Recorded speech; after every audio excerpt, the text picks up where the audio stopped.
Good morning. We are discussing uh, mechanical properties of fluid, and in that chapter, we are right now discussing about those fluids in motion. Fluids in motion हा part आपण discuss करत आहोत. ठीक आहे. In this part we are discussing. Till now we discussed about आपण आतापर्यंत कुठले कुठले पॉइंट डिस्कस केले. उदाहरणार्थ आपण बघितलं what is mean by streamline flow. Streamline flow म्हणजे काय आहे. दुसरा जो पॉइंट आपण डिस्कस केला what is mean by turbulent flow. Streamline flow हा असा फ्लो आहे ज्याच्यामध्ये एका फिक्स्ड रेटनं लिक्विड जे आहे किंवा फ्लुइड जे आहे ते फ्लो होत आहे.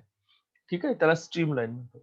टर्ब्युलंट फ्लो म्हणजे ज्याच्यामध्ये व्हेलॉसिटी कॉन्स्टंट नाही आहे, त्या फ्लोला आपण टर्ब्युलंट फ्लो असं म्हणतो. Also, we discussed about what is mean by flow tube. Next, we discussed about streamlines. आपण स्ट्रीमलाईन्स म्हणजे काय हेही डिस्कस केलं. फ्लो लाईन्सलाच आपण स्ट्रीमलाईन्स बोलू शकतो जर फ्लो हा स्ट्रीमलाईन फ्लो असेल तर. ओके, टर्ब्युलंट मध्ये ह्या लाईन्स डिफरंट असतील. स्ट्रीमलाईन फ्लो, स्ट्रीमलाईन्स आणि स्ट्रीमलाईन फ्लो असं आपण म्हणूया त्याला. स्ट्रीमलाईन फ्लो नाही,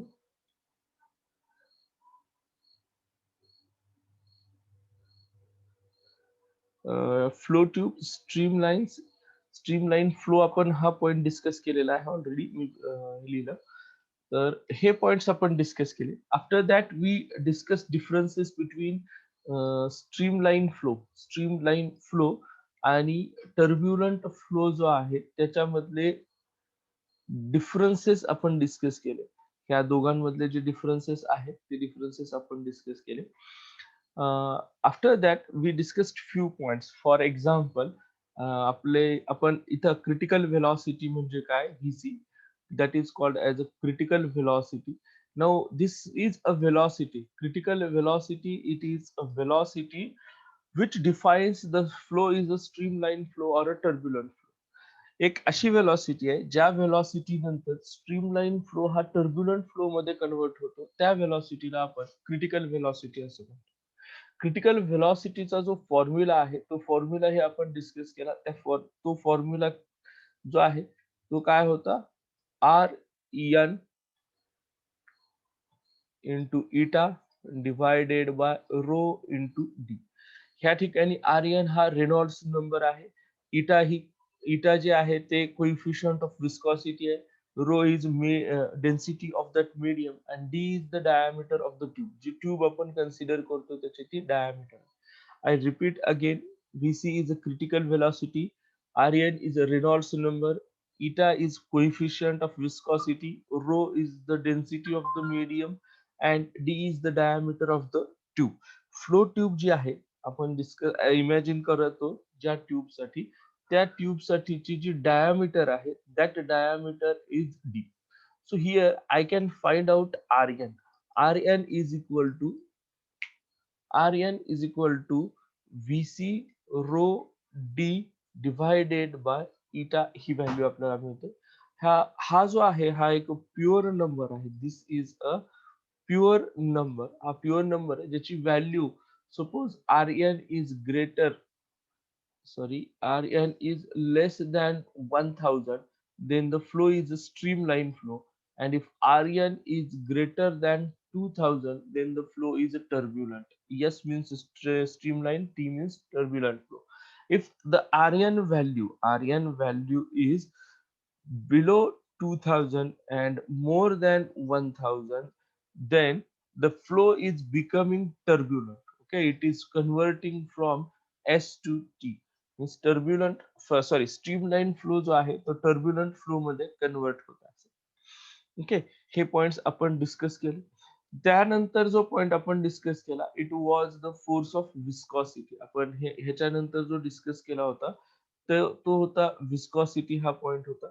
सो विस्कॉसिटी जी आहे ही प्रॉपर्टी आहे फ्लुइड्सची ज्याच्यामध्ये लेयर्स जे आहेत हे लेयर्स जे आहेत हे लेयर्स अपोज करतात एकमेकांना एका पर्टिक्युलर डायरेक्शन मध्ये मूव्ह होतात. जर हे एकमेकांवरचे लेयर्स जे आहेत मूव्ह होतात, फ्लुइडचेच लेयर्स आहेत, ते लेयर्स एकमेकांना काय करतात, अपोजिशन करतात. नाउ दिस विस्कोस फोर्स, ह्या विस्कॉसिटीसाठी जो फोर्स आहे त्याला जर मी विस्कस फोर्स असं म्हटलं, it is proportional to area. Now this is area of a layer. हा कशाचा एरिया आहे? Area of layer. And this viscous force is also proportional to, it is dv by dx. Now dv by dx, हा जो dv by dx आहे, what is this? This is velocity gradient. हे point आपण discuss केले. velocity gradient म्हणजे जसे जसे आपण लेयर्स चेंज करत जातो, as we move up from the layers, the velocity of these layers will be increasing. Velocity जी आहे ती काय होत चाललेली आहे, त्या लेयर्सची velocity जी आहे ती velocity increase होत असेल. ती velocity काय होत असेल, increase होताना आपल्याला दिसून येते. ठीक आहे. तर ह्या velocityच्या बाबतीत हे आपण बघितलं की velocity जी चेंज होते as per the distance, त्या velocity नुसार आपण जे इक्वेशन बघितलं ते म्हणजे dv by dx असं होतं. म्हणजे प्रत्येकाची velocity वेगळी असेल. फॉर एक्झाम्पल ह्याची v प्लस dx अशी, सॉरी v प्लस dv असायला पाहिजे. v प्लस dv असेल, याची velocity v असेल, याची v मायनस dv अशी असेल. आणि हा जो बॉटमचा आहे तो स्टेशनरी लेयर असेल. इथं जो लेयर आहे हा हा एक स्टेशनरी लेयर असणार आहे. लास्ट बॉटमचा जो लेयर आहे तो हा स्टेशनरी असेल. त्याच्यापासून आपण जसं जसं वरच्या डायरेक्शन मध्ये जातोय तसं तसं ह्या डायरेक्शन मध्ये ज्या ज्या वेळेस चालू त्यावेळेस, तर इथं डिस्टन्स x असेल, इथं x प्लस dx असेल आणि ह्याचं डिस्टन्स x मायनस dx असं असेल. So here this dv by dx is called as velocity gradient. ह्याला आपण काय म्हणतो? velocity gradient असं म्हणतो. This is called as velocity gradient. Now from this viscous force, viscous force is equal to eta times a dv by dx. So here this eta is called as coefficient of viscosity. ह्याला आपण काय म्हणतो? This is called as coefficient of viscosity. ह्याला आपण coefficient of viscosity असं म्हणतो.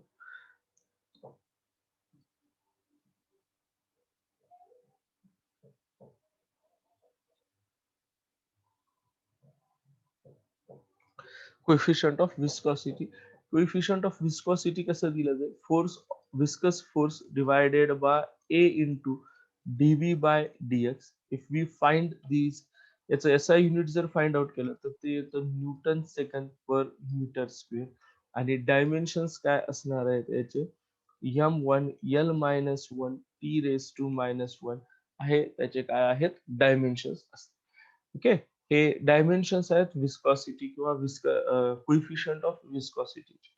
So these points, हे जे पॉइंट्स आता मी सांगितले हे पॉइंट्स आपण प्रिव्हियस क्लासमध्ये डिस्कस केलेले आहेत. विस्कॉसिटी म्हणजे काय, त्याचं unit Newton second per metre square, CGS unit हे पॉईज आहे. हेही पॉइंट आपण डिस्कस केला.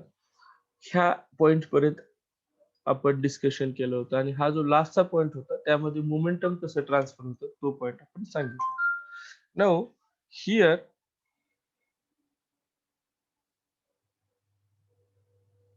There are few कोइफिशियंट्स of viscosity. ह्या ठिकाणी काही कोइफिशियंट्स ऑफ विस्कॉसिटीज दिलेले आहेत. पाठ करण्याची ही गरज नाही, मी काल पण म्हटलं होतं. पण काही व्हॅल्यूज आहेत तिथे फक्त हे सांगायचं होतं की जर सपोज एअर असेल तर एअरचं जे विस्कॉसिटी आहे, as temperature increases viscosity also increases. And for liquid, for example water, here the viscosity decreases. ही जी आहे ती काय होते, डिक्रीज होते. ऑइल साठी आता मशीन ऑइल हे युजली लिक्विड आहे, त्याची विस्कॉसिटी सुद्धा काय झाली, डिक्रीजच झालेली आहे. So viscosity will decrease. हे ॲज टेम्परेचर डिपेंडन्स आहे. लिक्विड साठी if you have a liquid, as temperature increases viscosity decreases. For air किंवा गॅस असं म्हणूयात, gaseous, temperature increases viscosity increases. This is why. हे का होतं? टेम्परेचर जर इन्क्रीज झालं लिक्विड मध्ये, तर लिक्विडचं बोलतो, तर कोहेसिव्ह फोर्स जो आहे तो काय होतो, त्यांचा डिक्रीज होतो. पण एअर साठी किंवा गॅस साठी जर विचार केला, तर त्यांच्या मॉलिक्युल्सचे जे स्पीड आहे किंवा व्हेलॉसिटी आहे, ती व्हेलॉसिटी इन्क्रीज होते आणि त्यांचे नंबर ऑफ कोलिजन्स इन्क्रीज होते. आणि जे कोलिजन्स इन्क्रीज होत आहेत त्याच्यामुळं त्यांची डेन्सिटी थोडी जास्त झाल्यासारखी होते. ओव्हरऑल इफेक्ट त्याचा असा होतो की त्यांची विस्कॉसिटी जी आहे, विस्कॉसिटी ती ऍक्च्युअली विस्कॉसिटी जी आहे त्यांची इन्क्रीज होते for gases. Okay. Now today we are going to discuss about Stokes law. हा जो स्टोक्सचा लॉ आहे, इट इज व्हेरी सिम्पल. हे पॉइंट्स फार सिम्पल आहे. So the viscous force according to Stokes, जो काही विस्कस फोर्स आहे according to Stokes,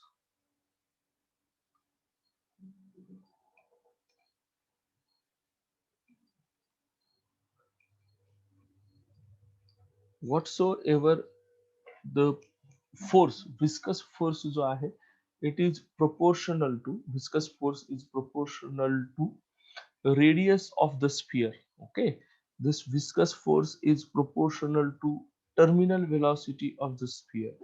Viscous force is proportional to viscosity of the fluid. In overall, I can write viscosity, force of viscosity is proportional to r eta v अशा पद्धतीने लिहिता येईल. And therefore Fv is equal to 6 pi. Now it is a constant, empirical constant. Empirical म्हणजे practical data वरून ते आपल्याला कळालं. R eta V हा फॉर्म्युला देतो. According to Stokes law, viscous force is equal to 6 pi R eta V हा viscous force आहे. Now ह्या ठिकाणची सिच्युएशन अशी आहे की सपोज आपण जर एखादं फ्लुइड घेतलं, ठीक आहे, एखादा फ्लुइड घेतला, ह्या कंटेनर मध्ये आपला फ्लुइड आहे असं गृहीत करा. ह्या याच्यामध्ये, आणि आता ह्या कंटेनर मध्ये आपण दुसरा एखादा स्फिअर जर आपण ह्याच्यात रिलीज केला, आपण काय केलंय, हा स्फिअर रिलीज केला.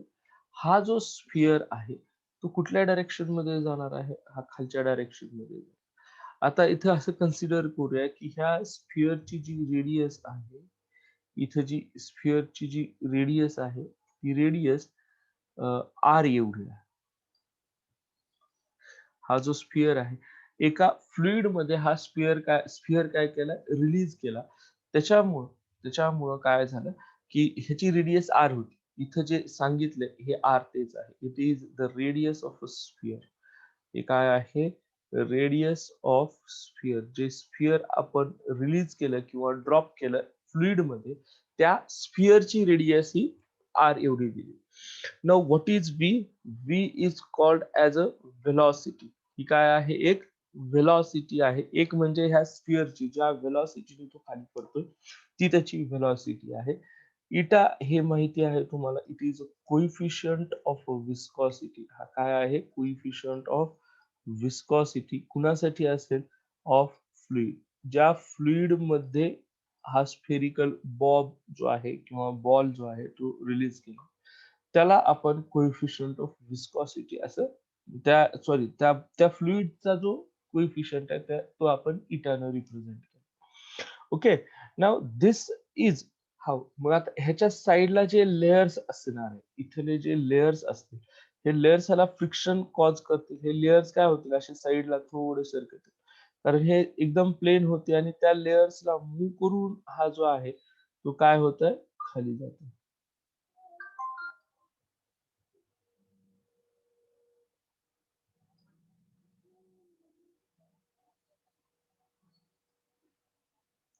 हे काय आहेत, हे लेयर्स आहेत त्या मीडियम साठी. जे मीडियम म्हणजे जे आपण यूज केलेलं आहे फ्लुइड त्याचं ते हे आहे विस्कस फोर्स तुम्हाला इथं दिसून you can see this in this diagram. So this is a bob which is released in the fluid of viscosity, coefficient of viscosity eta. Its radius is r and it is traveling with velocity v, and hence this viscous force is mentioned here as 6 pi eta r v. हे आपल्याला आणि इथे आपण particularly स्फिरिकलच घेतलेला आहे. Okay, let us see this example.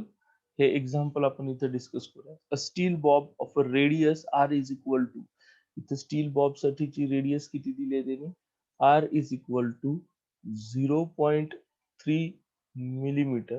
बरं ठीक आहे, आपण ते रीड करू, दुसऱ्या पेजवरती सॉल्व्ह करूयात आपण. 0.3 millimeter is falling with velocity 2 meter per second at a time t through a tube filled with a glycerine having coefficient of viscosity 0.833 Newton second meter per meter square. Determine viscous force acting on the steel. So radius 0.3 millimeter दिलेली आहे, velocity 2 meter per second दिले आणि Itachi value 0.833 असं दिले. ठीक आहे, हे एवढ्या व्हॅल्यूज इथं काय केलं मेन्शन केलेलं आहे. So here while writing eta is equal to 0.833 Newton second per meter square. Nextly त्याचा नंतरचा जो पॉइंट आहे इटा रेडियस तिथे दिली होती 0.3 मिलीमीटर अशी दिली होती, which I can write 3 into 10 to the power minus 4 metre एवढी येईल. आणि जी velocity आहे it was 2 metre per second. Let us see this one. ही किती होती, 2 मीटर पर,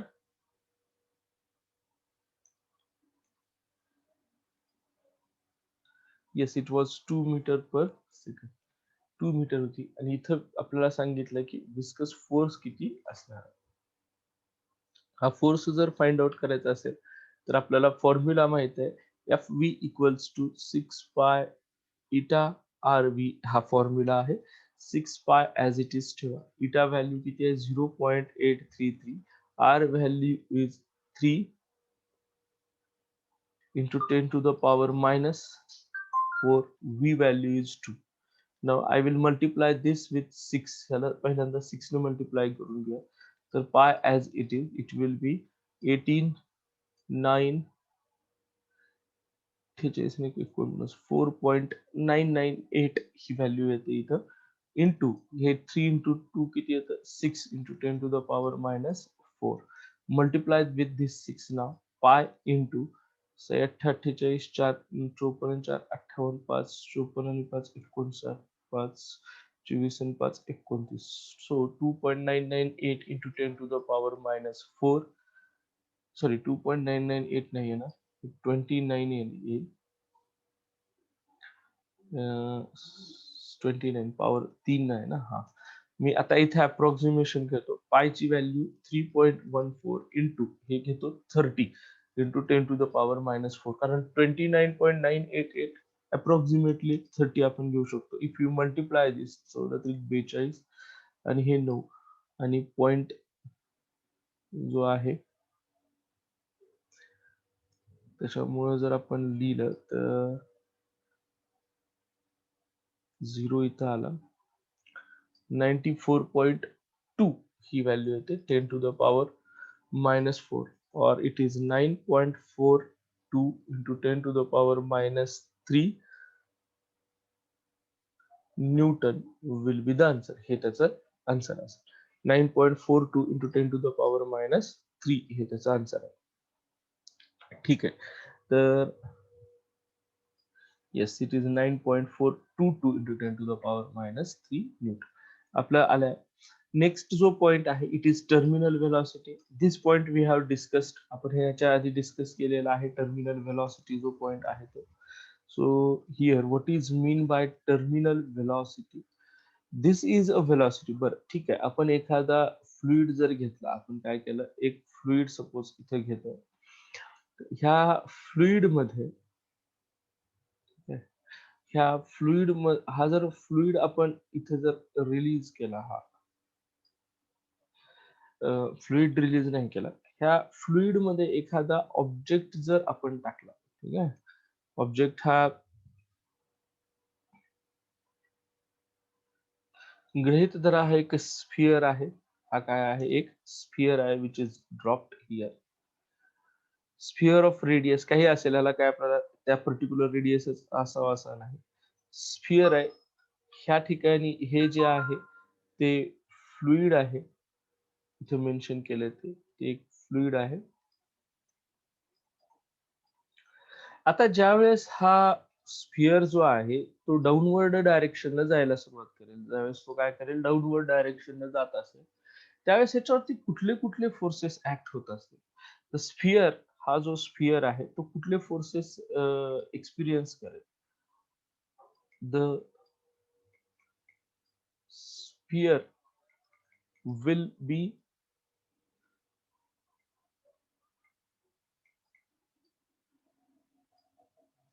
ह्या स्फिअर वरती जे फोर्सेस ऍक्ट होत आहेत ते बघा, ते असेल ग्रॅव्हिटेशनल फोर्स.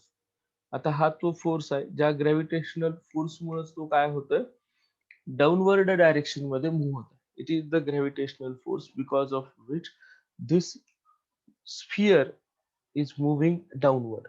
जो दुसरा फोर्स ह्याच्यावरती ऍक्ट होत असेल तो फोर्स असेल विस्कस फोर्स. तो कुठला फोर्स असेल? तो विस्कस फोर्स असणार आहे.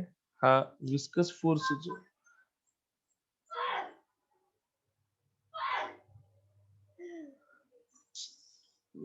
एक मिनिट.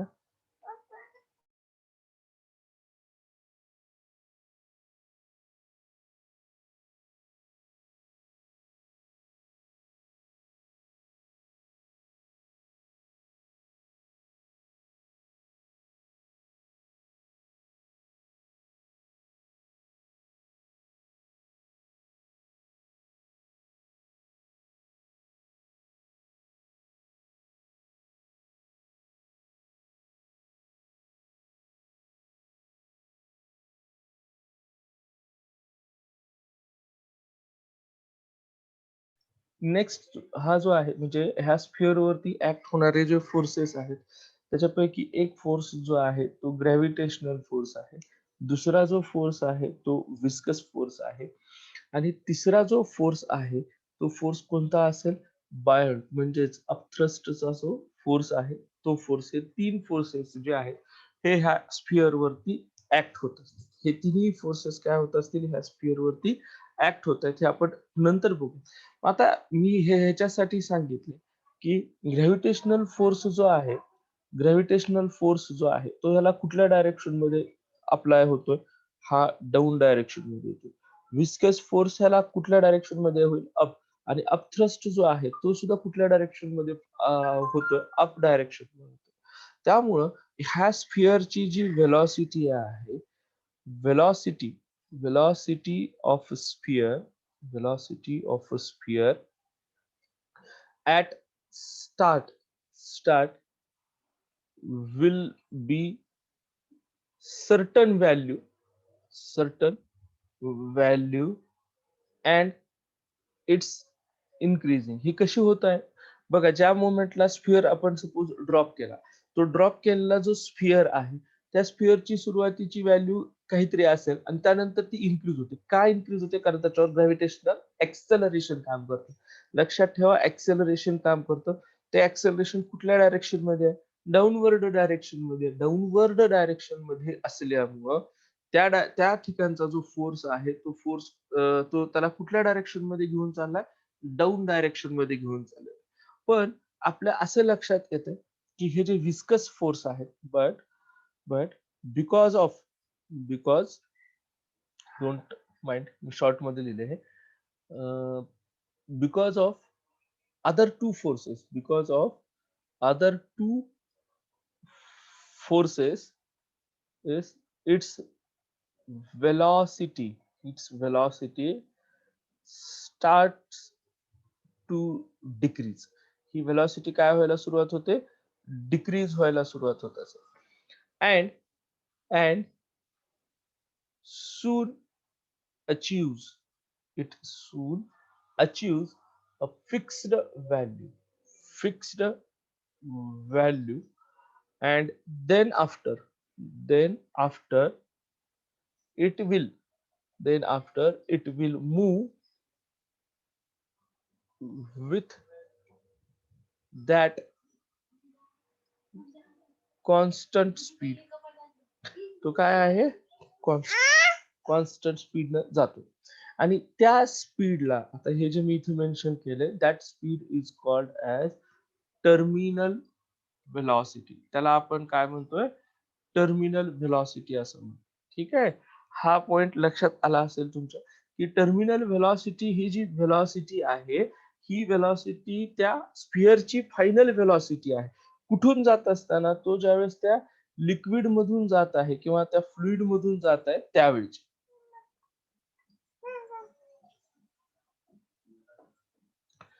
त्या फ्लुइड मधून जात असतानाची त्याची velocity he terminal velocity. So terminal velocity it is a final velocity of that object. त्या ऑब्जेक्टची फायनल व्हेलॉसिटी आहे ज्या व्हेलॉसिटीने तो डाऊनवर्ड डायरेक्शन मध्ये जात आहे. ठीक आहे. ह्याला आपण टर्मिनल व्हेलॉसिटी असं म्हणतो. Wear it is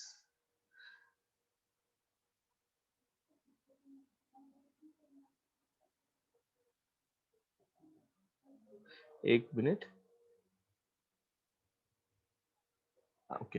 so you will find in your text book तुम्हाला हे जे पॉइंट्स मी आता सांगितले नेट डाऊनवर्ड फोर्स जो आहे तो एवढा ऍक्ट होतोय आणि हे जे आहे त्याच्यामुळे एफ इन्क्रीज होतं.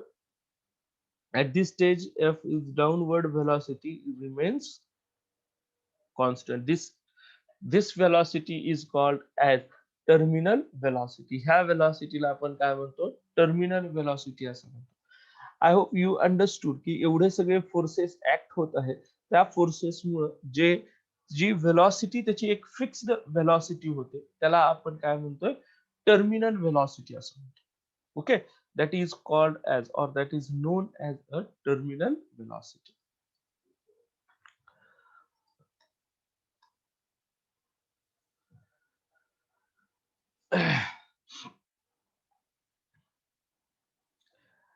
ओके. नाव हे जे फोर्सेस आपण डिस्कस केले इथं त्यांचा आपण विचार करूया पुढच्या पॉइंट मध्ये की एवढे सगळे जे फोर्सेस आता आपण सांगितले हे ते forces when sphere achieves terminal velocity ज्या वेळेस तो टर्मिनल व्हेलॉसिटी मिळवतो एखादा sphere at that time this is equal to fg. What is this? Gravitational force is equal to this is upthrust plus this is viscous force. हे सगळे force जे आहेत ते इथं आपण मेन्शन केलं. हा कुठला फोर्स आहे? दिस इज ग्रॅव्हिटेशनल फोर्स. हा जो आहे तो ग्रॅव्हिटेशनल फोर्स आहे. हा जो आहे तो अप थ्रस्ट आहे आणि हे जे आहे ते विस्कस फोर्स आहे. हे तीन फोर्सेस बॅलन्स सिच्युएशन मध्ये असे असणार. आपण ह्या फोर्सेसचा जर विचार केला आता ग्रॅव्हिटेशनल फोर्स म्हणजेच काय असेल? वेट असेल. हे काय आहे? वेट असेल. अपथ्रस्टचा जो फोर्स आहे तोही त्याच्या वेट एवढंच असेल फक्त डिफरंट डेन्सिटीनुसार तो आपण नंतर बघू. हा जो व्हिस्कॉसिटी आहे तो तर आपण आत्ताच 6 पाय इटा आर व्ही असं बघितलं. ओके. जर हे जे आहे हे काय आहे? Weight of a sphere. हे काय असेल? वेट ऑफ स्फिअर असणार आहे. हा एफ यू जो आहे तो अपथ्रस्ट असेल.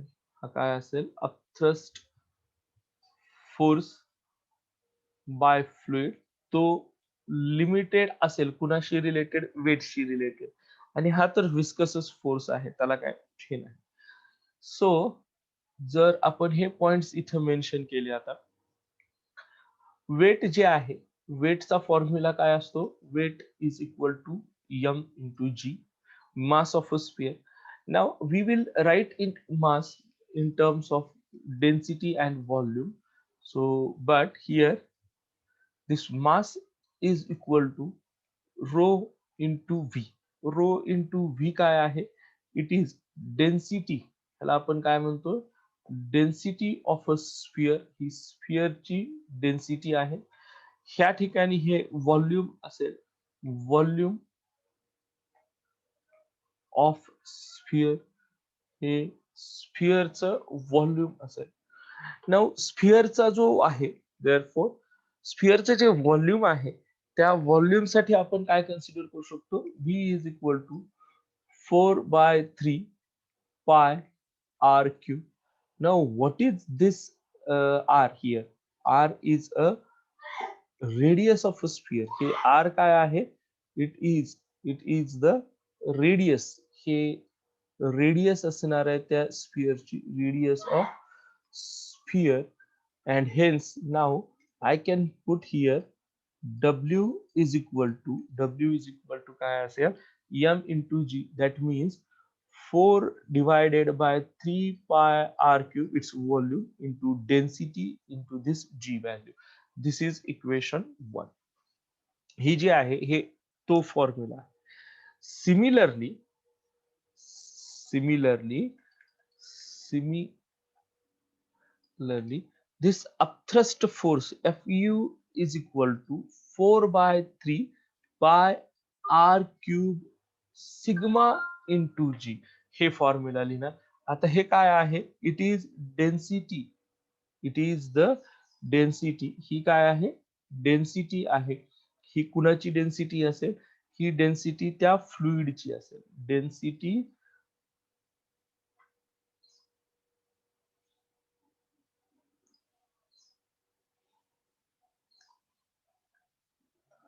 डेन्सिटी ऑफ फ्लुइड, हे काय आहे, डेन्सिटी ऑफ फ्लुइड आहे. ओके, आता फरक काय होतो अपथ्रस्ट मध्ये आणि वेट मध्ये, काय फरक आहे की वेट जे आहे ते सगळ्याच्या सगळं वेट ऍक्ट होतं डाऊनवर्ड डायरेक्शन मध्ये, पण अपथ्रस्टचा फोर्स एक्झॅक्टली वेट एवढाच असेल असं नाही, ते त्याच्या डेन्सिटी वरती डिपेंड करतं. मग डेन्सिटीचा फॉर्म्युला तर तोच आहे, मास, डेन्सिटीचा फॉर्म्युला काय, मास अपॉन व्हॉल्यूम, म्हणजे मास किती आलं किंवा त्याची व्हॉल्यूम किती येते त्या टर्म्स मध्ये आपण हे मेन्शन केलं. दोघांमध्ये फक्त त्यांच्या डेन्सिटीचा फरक असणार आहे. तर आपल्याला वेट ची व्हॅल्यू, वेट किती आहे, अपथ्रस्ट किती आहे, हे पॉइंट्स मिळाले. त्यामुळं आता मी इथे इक्वेशन लिहू शकतो, therefore W is equal to F U plus F V जे आहे त्याच्यात हे किती आहे, 4/3 pi R cube rho into G, which is equal to 4/3 pi R cube sigma into G plus F V चा फॉर्म्युला काय आहे, 6 पाय इटा आर व्ही असा formula. If we rearrange this will be 6 pi R eta v is equal to 4 divided by 3 pi r cube in bracket rho minus sigma times g. So here this pi value gets cancelled. The pi value is cancelled with r will get cancelled here. Power of r becomes 2 over here. Now if we, it will be 2 3s are 6 here, 2 2s are 4 हे value मिळेल. Now I can write this as 3 times eta v, which is equal to 2 divided by 3 r square g into rho minus sigma. If any value we want to find, suppose आपल्याला जर v पाहिजे असेल किंवा eta पाहिजे असेल तर आपण ते कसं मॉडिफाय करू शकतो. eta is equal to 3v जर राईट हँड साइडला जर नेलं तर 2 r square g in bracket rho minus sigma, this whole divided by 9 times v. This will be the eta. If we want to find out v, then v is equal to, हे v ची जी value आहे ती value कशी दिली जाईल, v is equal to 2r square g rho minus sigma total divided by 9 times eta. So no change. हे दोन्ही equations आपल्याला लक्षात येतील किंवा हे दोन इक्वेशन्स आहेत इथं. ह्या दोन इक्वेशन्स तुम्ही लक्षात, ह्या दोन इक्वेशन्स वरती न्यूमेरिकल्स आपल्याला विचारले जाऊ शकतात. हे एक इक्वेशन आहे आणि हे एक इक्वेशन आहे. ह्या इक्वेशन्स वरती न्यूमेरिकल्स असू शकतात. So we discussed what is eta R V also. ह्या ठिकाणी आपण ते पॉइंट्स डिस्कस केले बघा. Eta is equal to 2r square rho minus sigma times G divided by 9 times V हे इक्वेशन आपल्याला मिळतं.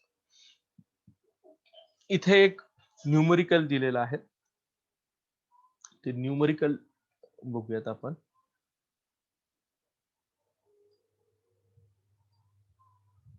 ओके.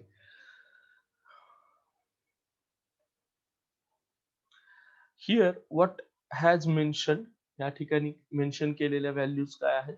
कॉन्स्टंट स्पीड, स्पीड त्याची दिलेली आहे सुरुवातीची 4 सेंटीमीटर पर सेकंड. ऑइलची डेन्सिटी दिली आहे त्यांनी 9. Spherical drop of oil and एअरची डेन्सिटी 1 आहे. तर विस्कॉस कोइफिशियंट ऑफ विस्कॉसिटी हे 1.8 ऑइल. जी ची व्हॅल्यू नाही, सगळ्या व्हॅल्यू सीजीएस मध्ये दिल्या, तर आपण सीजीएस मध्ये हे फाइंड आउट करू शकतो सगळ्याच व्हॅल्यू. फक्त आता इथं काय फाइंड आउट करायला सांगितलंय आपल्याला? Calculate radius of the drop. तर हाच फॉर्म्युला आपल्याला यूज करायचा आहे. R square is equal to 9 times eta v divided by 2 into rho minus sigma times g. So 9 eta ची व्हॅल्यू किती दिली आहे त्यांनी? 1.8 into 10 to the power minus 4. v v किती आहे? 4 आहे, divided by 2 into 1 minus 0.9 into g ची value आहे 980. So 2 2 जा 4. Okay, here it becomes 9 into 3.6 into 10 to the power minus 4, total divided by 0.1 into 980. So here it becomes हे 98 होईल, 0.1 ने जर मल्टिप्लाय केलं, न्यूमरेटर मध्ये 36 आहे, 9 आहे, हे आहेत व्हॅल्यूज.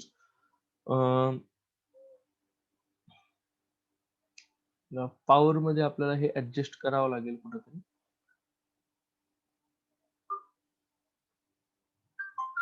सो हे येतं 1.8 आणि हे किती येतं? 49 ही व्हॅल्यू येते.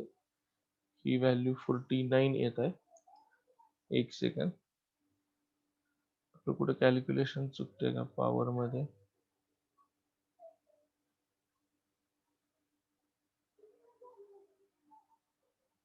नाही चुकत आहे. बर, कारण हे आर स्क्वेअर ची व्हॅल्यू येते, आपल्याला हे पॉइंट मध्ये कॅल्क्युलेट करावं लागेल.